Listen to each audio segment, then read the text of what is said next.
to the Nietzsche family from England Rugby. He was a fantastic player. I can remember him vividly, will o' the wisp type player who played superbly for France. So, we feel for the family. On a brighter note, just like to send congratulations to Nigel Owens on his 100th Test match. It's a great achievement by a referee, and he's done it with a lot of colour, a lot of humour, and certainly added to the game. So congratulations, Nigel. We look forward to having you again, mate. Thanks. And on that, we'll pass over to Julian first, please. Thank you. Morning, Eddie. Julian Guy from AFP. I just wondered, what was your thinking, other than the fact that George is fit now, having come off the bench last week, in having him on from the start against Wales this weekend?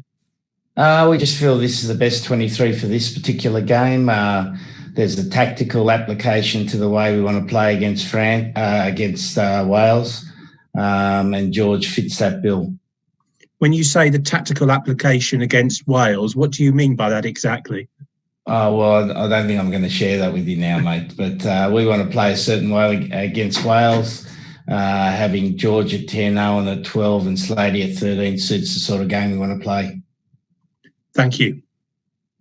Jack Hart, we'll come to you, please. Hi, Eddie. I just wanted to get your quick thoughts. I know it's a little off topic, but on the death of Diego Maradona last night, obviously it's an event the whole world's been mourning today.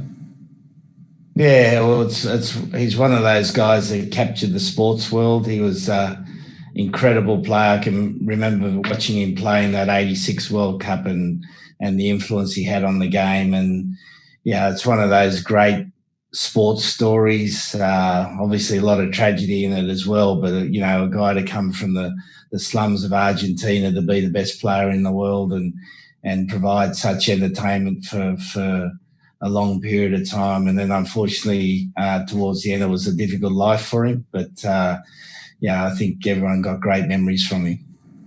And just what kind of challenge are you expecting from Wales this weekend? Well, they're in a situation they probably relish. They've been written off. They're playing at the heart and soul of Welsh rugby at the Llanelli ground. So there's a lot of symbolism for them. And nothing can make their season sweeter than having a win over England. So we're expecting a really tough, brutal sort of game. 12 months ago, they were Grand Slam champions and 3 points from making a World Cup final. So they've got the same players. They're a talented team. And we're going to have to be at our best to meet the challenge that they're going to put out. Thanks. Duncan, can we come to you, please?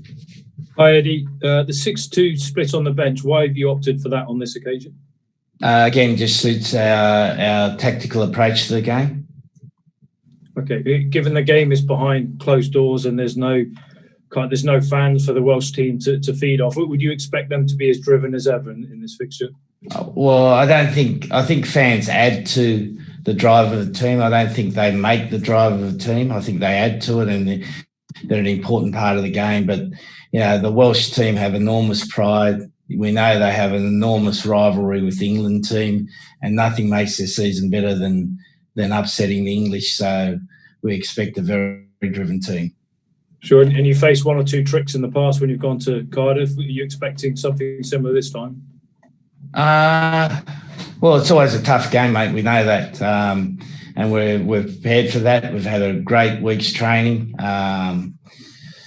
We just got to tidy up our attitude now for the game to make sure we're 100% ready to go right at the start of the game and play with an intensity that the Wales have never faced before.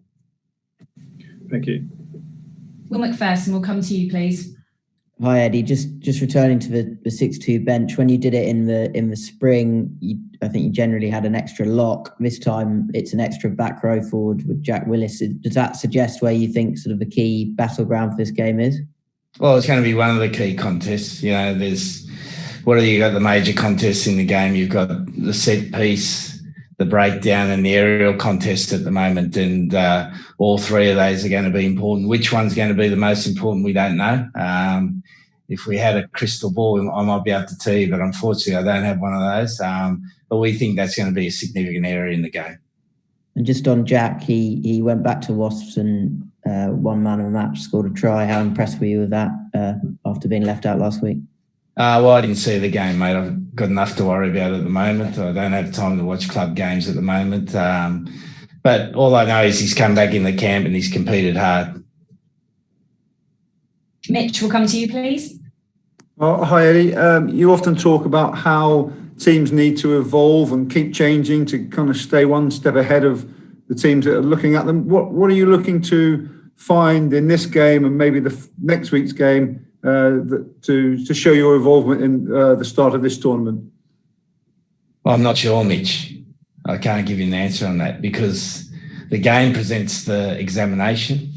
And whilst we'd like to have a plan for each game, the game actually presents the examination. You've got to be able to cope with the examination on the day. So the game of rugby is always about winning the contest. It's about either winning the set piece contest, the breakdown contest, or more lately the aerial contest. So we'd like to be able to adapt to the game, win the contest that's going to be the most important, and then be able to, whatever possession we get, use that possession really well.